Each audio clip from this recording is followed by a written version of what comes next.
Now, this linguist named Shan Waring, he has a weird mark on top of the A, so I'm sure there's a weird way of pronouncing it. But Shan Waring highlighted there were three types of power. Okay, so Shan, it's something like he said that there are three types of power.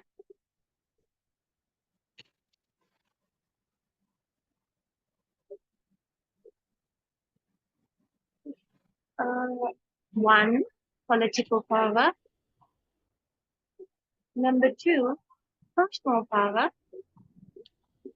And number three, social group power. Okay. Now, political power is the power that is held by the authority, the government, the political groups, and so and so. They could be the ones who apply control for things within the country, or so and so. To set the rules, authority, police, political groups, and certain people. Personal power is the one that lies within. So the power based on individuals' character role within the society. I could be, so if we talk about roles, your mother would have higher power than you, of course, in the decision making in the house, perhaps. Same goes for a head teacher or a coordinator or a lead teacher or the principal having a higher power than a teaching assistant, right? So the personal Yes. power of your role within the society, and finally comes that social group power, that is the power held by a group of people due to certain social class, ethnic minority, gender, age. It's pretty obvious. So gender, we know men have more power. Age, it's always the adults that have more power of decision making. Ethnicities, even that's pretty clear. And most importantly, social class. We all know who has the higher power. Okay, the unspoken truth. So Waring suggested that these three types of power can be divided into instrumental and influential power.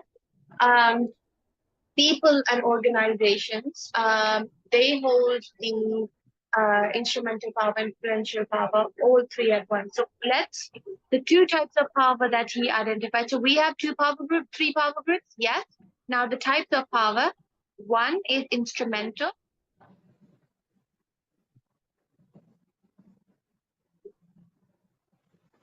and the other is influential.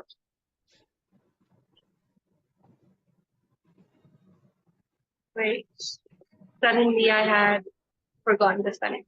Okay, your instrumental power is the power that is seen more of a dictatorship, a controlling, an autocratic power. When you're speaking to someone in a certain way, you demonstrate that power. These people do not have to convince anyone to their power, persuade them to listen. It's just that because of their authority. For instance, you your mom says something and that's the end of it. Your dad says something, that's the end of it. Not because he's trying to convince you to say something, but because he has that authority. Same goes for your teacher. She says, no, you cannot skip school tomorrow. No, I'm definitely taking the test. You cannot challenge it, and there is no need for her to convince you.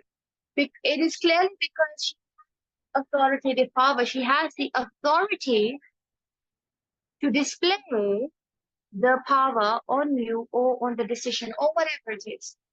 These are your political or the ones who have higher role within the society. They impose authority simply because they can. They don't need to convince you or something, right? Any Yeah. So your features of instrumental power in terms of how does this theory even relate to English? Let's talk about that. When you have instrumental power, you use a certain language.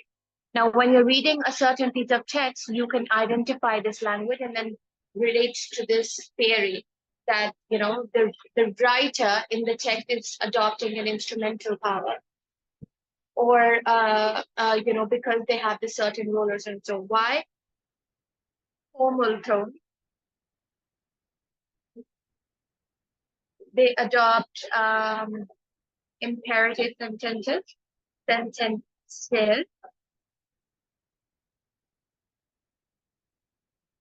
modal verbs, commanding modal words like should, must,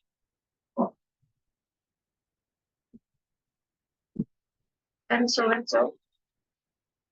A call to action is there. You could say declarative statements, conditional sentences. If you do this, this is how it's going to benefit you. And something like that, declarative. You will be responsible for this, or in today's class, we will do this. No, you have to do the past paper. No, you have to write, adopting a formal, a declarative, a commanding tone. That is how we see that the writer has used instrumental power in their text. Okay, so if you see an article or a newsletter or something, and it concludes with a call to action, it's adopting an instrumental tone, instrumental and powerful, instrumental power. However, influential power is the one that someone who does not have the authority but is trying to gain their influence over others by perhaps you could say manipulating them. That's what I say. Persuasion towards a point that they want you to believe. For instance, this could be definitely done through marketing. You must own that Charlotte Tilbury lipstick that if you don't buy it, you are missing out, that. They can easily affect me. Yeah, hence why the example. Media, definitely media. Politics. Have you ever noticed how around the elections, the politicians suddenly become very Yeah, active and they start yeah, doing so much for the yeah. community? And like, what happened? What happened? Suddenly the roads are looking better and whatnot.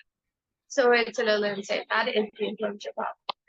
Your influential power always is going to have perhaps like a persuasive language feature. So you're going to see persuasive, wherever you see persuasive language being used, like, anecdotes and emotive language and metaphors and, opinions, stating opinions as fact. If we don't do this, the country will face a disaster. So you should vote for it because the country will turn into, we all know England is the greatest country in the world. That's an opinion, not a fact, but you're saying it like it's a fact. We all know women are becoming more powerful. That's not a fact. That's a very vague statement to a certain location, right? So adopting emotive language, embedded assumptions, assuming the listener is really interested in what you're saying. So assuming and so on. So persuasive language for your influential power. Are we clear on this? Yes, we are clear on this. Okay.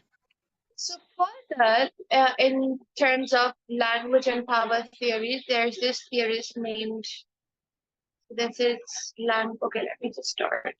I should have made a new section for this. Language and power.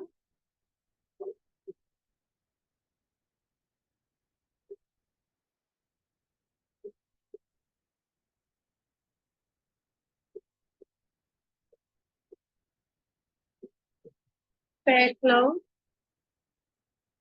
Okay, so he argued, by the way, you don't have to learn every single one of them because in the exam, You just Oh, need to okay. apply a few. You just need to apply a few of them.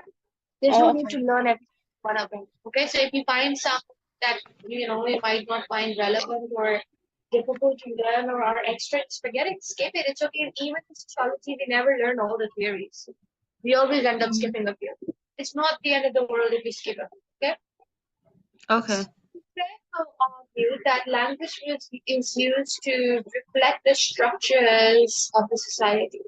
Um, think about it. You use a completely different language when you are trying to make an advertisement for a lower social economic group. However, it's very different when you're using it to target an upper social class.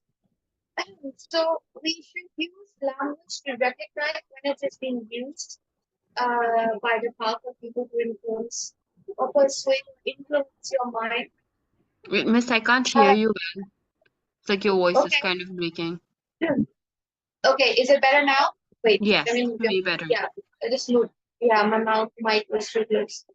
So, your Fairclough theory argued that we use language to reflect structures of the society. So we adopt conversations and advertisements and so in such a way in order to create an influence.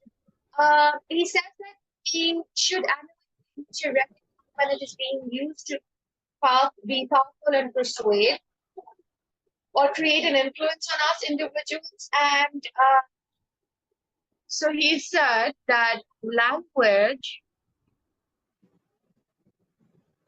is used to create an influence.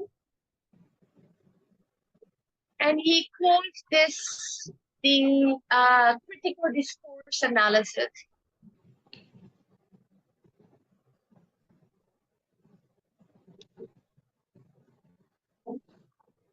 Okay, so power in discourse and power behind discourse were the two things he identified. He said that in power in discourse, power in discourse is when language and strategies are used to create power. Meanwhile, what is this? Meanwhile, power behind discourse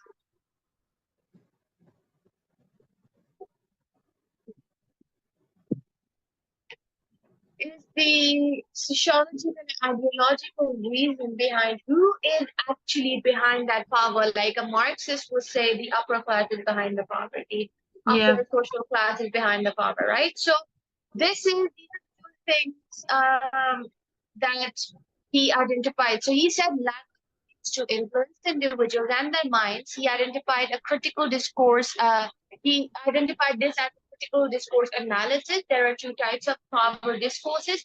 Power in discourses where language is used to create power.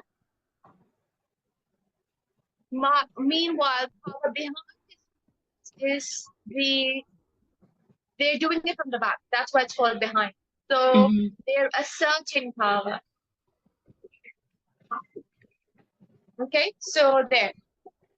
Uh, okay.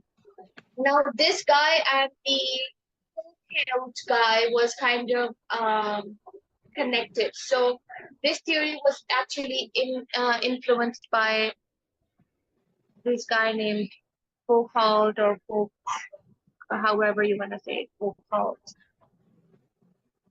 His theory was also very much focused on politics. So those people who believe that this particular discourse was created by those in power for a specific reason, they wanted to people like those government officials or those individuals who wanted to be in power for a specific reason.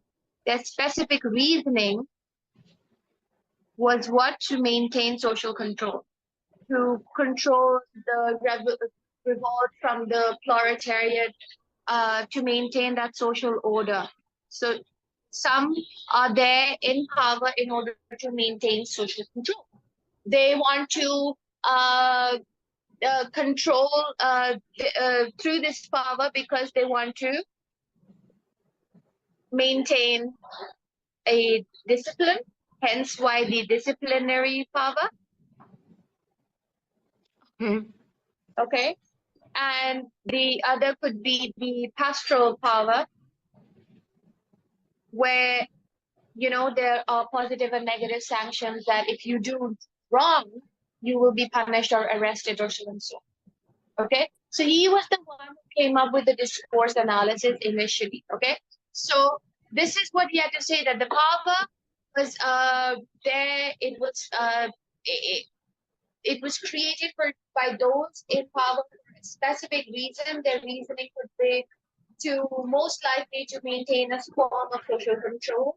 And he said that this was mainly because they wanted to create discipline so that there was people could assert themselves, be part of the norms and values, self-regulation, follow the right, not do the wrong, Okay. do the right thing, not steal, not kill, follow the law and order. And the pastoral power, which exerted ensuring that people followed the rules because they gave the fear of negative sanctions. If you do wrong, you will be punished. Is it making sense? It's Yeah. very Yeah, it is. sociological related. Okay. Then we have Brown and Levinson. I'm telling you again, if you don't revise this, you're gonna forget. I'm gonna I know. I'm definitely going to upload these videos before Can you Friday. just give me a minute? Yeah. Sorry, just give me a minute.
Sorry, I'm back.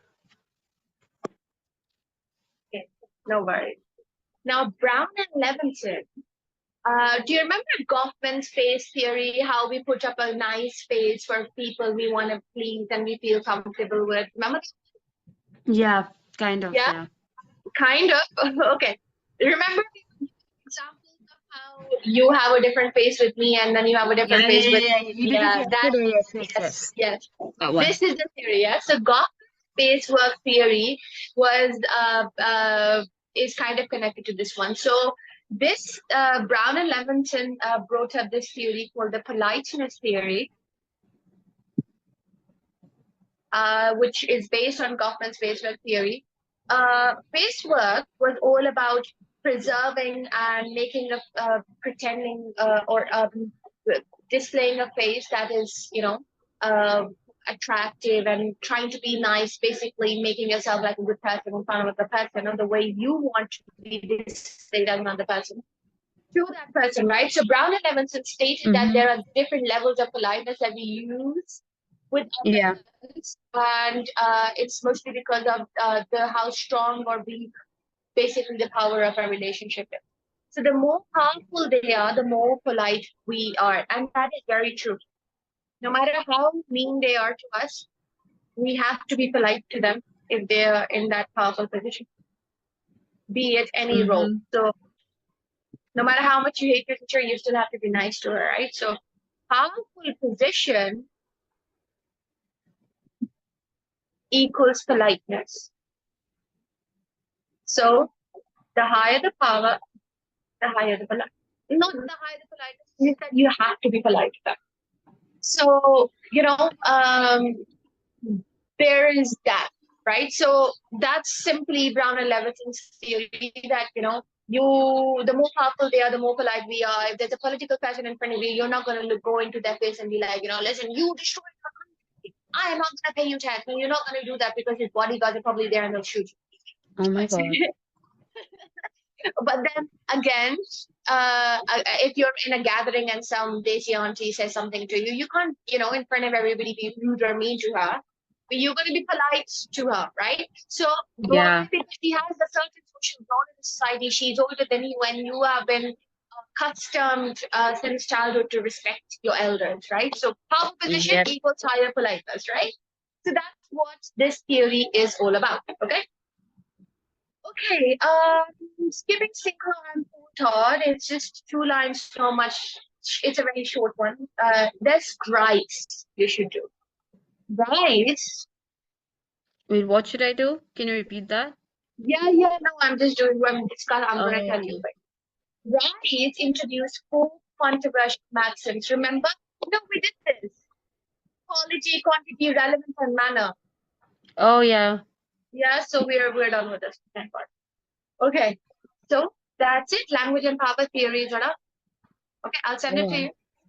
And now we are doing theories of cultural differences and thoughts. So, cultural differences and thought.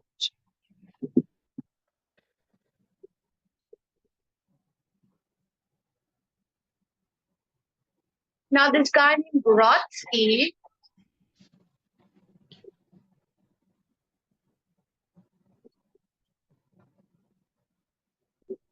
he proposed that each language has its way of processing cognitive abilities. Each language uses different ways to make sense of different things, such as uh, so an example would be that in French, the word used in sentence is actually depending. Like we talked about yesterday, the German bitte, right? So every word has its yeah. own meaning. Each language has its own way of processing cognitive abilities. We use the language in different ways to make sense of various things. So we use, these theories and these really short ones, or you just take a liner and just add this in your essay, and that's more than enough.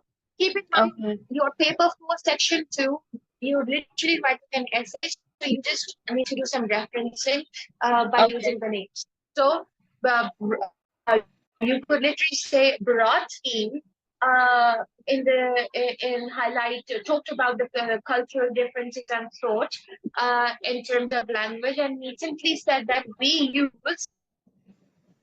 could simply say different we use language to language in different ways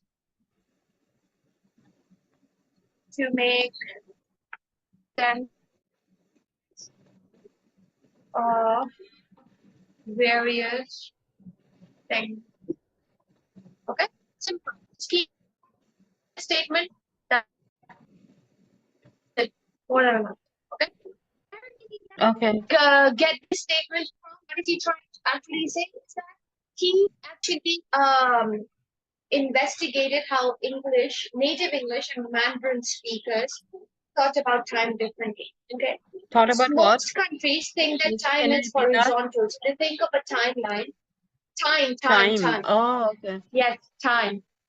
Oh, oh, Right. So like, how did the English and the Mandarin, yes, wait, Mandarin. time in what context? I didn't get that part. Yeah, let me tell you. Okay. Most countries think that time is horizontal. So they think of a certain timeline, like everything is going in a certain order. Like we are part of a certain timeline, right? The past Yeah. is behind us and the future is ahead of us, right? Yeah. But the Chinese, they think of time as a continuous cycle. Okay?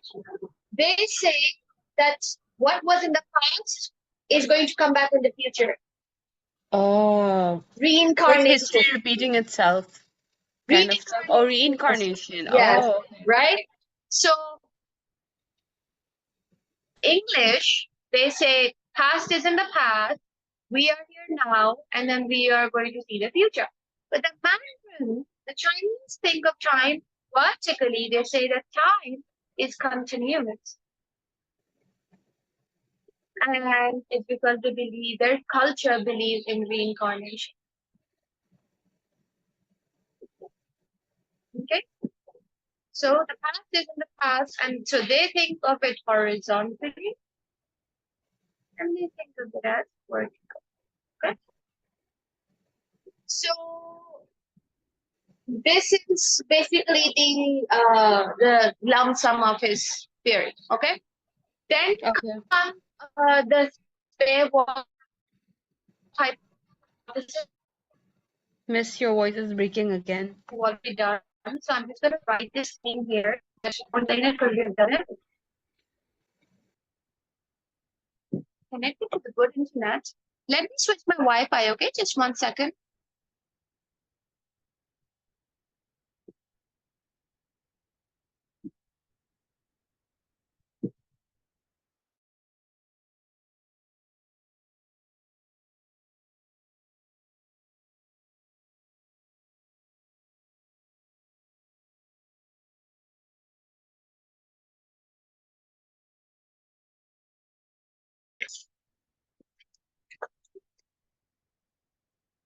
Can you hear me? Is it better now? Yes, it's better now. Okay. So I was saying that we have done the spare wall hypothesis that also falls into the cultural difference and thought.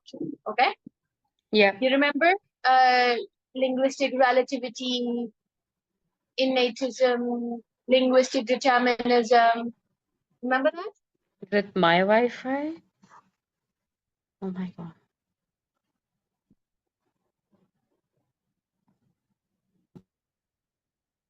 Miss? Yes. Oh, okay. I thought you just paused for a second. No, you said it's my Wi-Fi, so I waited for you. Is it fine? You can hear me, right? I'm just gonna reconnect just to see if it's all Okay. right. Yeah, sure.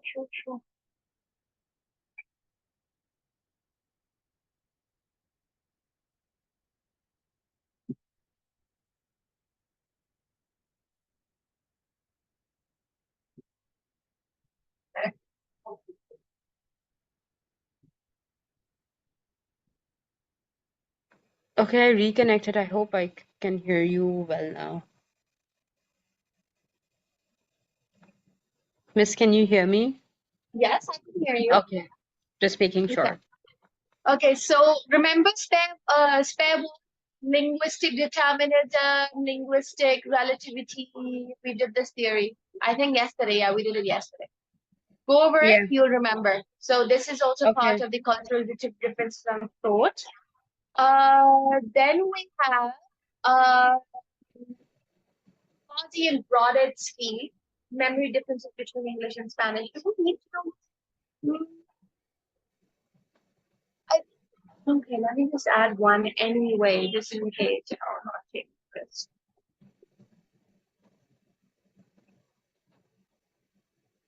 Let me see. This one recognizing color differences in English and Russian. I don't think this is very relevant or important. Okay. Let Russian and Spanish, we're done with those case studies. Section A, don't need to worry about that. Other thought and language theories, we did Piaget. You remember Piaget, mental Yes, framework? I remember him Yeah. so well. Then we did Chomsky, we did Vygotsky. Yeah, I Yeah. remember all of them. I remember all of them. Child language Okay. acquisition theory. Okay. Yes.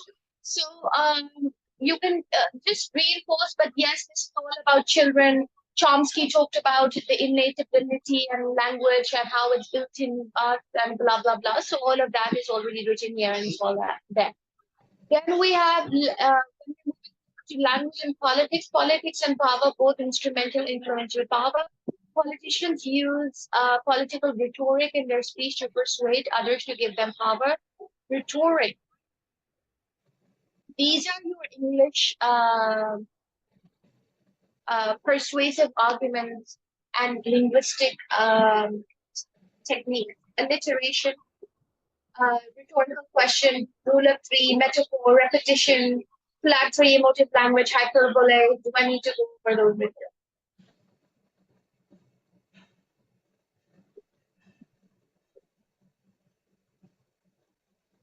Can you hear me, Rakaya?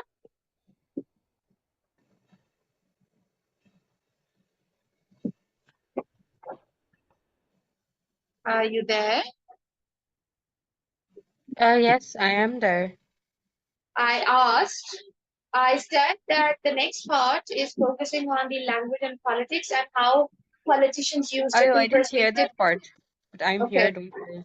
yeah. So I said language and politics. In language and politics, how are the politicians using language to Oh, okay. how do This is really politicians interesting. yes, how do they use language in politics?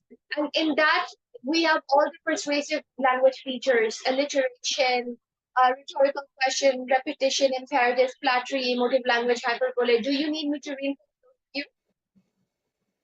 No, we don't need to go through all of that.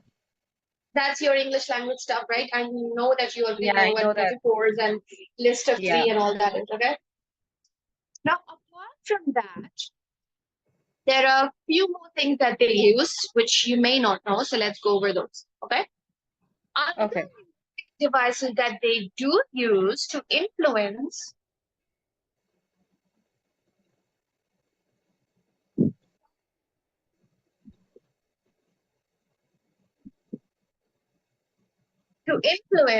are the of course basic number one personal pronouns. You know, this is our country. Let's make a change. We are with you. We are together. Okay, and Yeah. the synthetic personalization.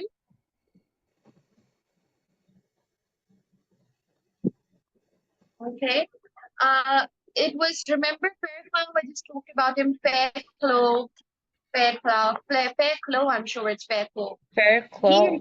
Oh, So we just studied his theory a while back, like just a few minutes ago. So he introduced this concept to explain how people in positions of power, such as politicians, they talk to mass audiences as if they were individuals who are part of them. So synthetic personalization is kind of creating, adopting a linguistic method to engage with the audience and make them feel like they are part of the audience and make them feel as if trying to build a friendship connection, trying to build trust. That's what the political power people use in order to um, create that bond with their audience. yeah. Okay, that's one thing. And then smart, they start with Vedic tokens. Paying tokens are what you start the day by saying that again to create solidarity and that connection by Yeah. saying "Oh, what a nice weather today. I'm so glad you people are here for me. I'm so glad and you guys are all standing here together for me, blah, blah, blah. So these are the techniques that they also use in order to connect with the audience and manipulate the audience, to be very honest. If you ask me, I am totally against politics and Mm. politicians. They're all manipulated. They do. Yeah. So in language and politics comes George Orwell. Remember I told you about him yesterday, the writer of Animal Farm. Yeah, you did talk about him. So he obviously has to say something about politics because, he wrote an entire book in terms of politics and all that. So he listed 5 examples of what he considered to be poor political writing. One, lack of precision. He said that the meaning of what is being said hasn't actually been successfully communicated. So the speaker has failed to express themselves properly, and Okay. it's actually because they didn't really care about the meaning. They just said what they said to fool the Okay. audience, and they didn't really care because there was meaningfulness behind those words. So there was lack of precision. Okay. Then he said there's some use of dying metaphors. The thing is that he thinks that everything, all the words, everything that these political people use in their Yeah. language, they're what? Just can you say that part a Nice, bit meaningless. louder? George Orwell said, identified 5 examples of how political writing is so poor. It's mainly because all the 5 complaints are focusing on how words are meaningless. There is no real meaning behind those words. There are dying metaphors. There is a lack of meaning, or the words are not communicated successfully Okay. to the audience, mainly because there is no real meaning or honesty behind it. They just throw words here and there, and Yeah. use quotes and all that to engage with the audience. But then what is it really? It's not really true. There's no truth in those words. So at the end of the day, this George will talk about these 5 things. You can take them down from our notes, okay? Okay. It's lack of precision. Okay, let me write them down for you. I'm avoiding to write it so that you actually open the notes. Lack I do of open the notes. precision.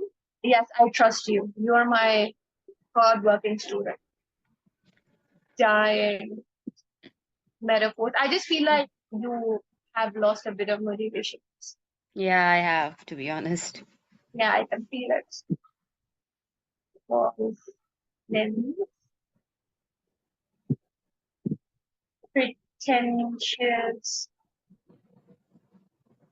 diction and meaningless words. At the end of the day, they all overlap with each other. Okay? They're Yeah. all simply saying that the words have lost their original meaning. There is no emotion or expression behind it. They're just words, throwing words at people, blah, blah. Okay? So that is it for your language and Okay. politics. Okay? Now, let me just send these to you before I move on because it's getting a lot. And let me pause. Let me Okay. pause. I think it'll be too much for you. After this, we have language and technology. But I am going to pause. I'm going to Yeah, let let's you. do that tomorrow. Let, This is too much to yeah, take in. yes, exactly. I'm going to let you open the notes, sit back, look, review them. Okay. Soak it in. I'm not going to do language and technology right now. It'll be a lot for you.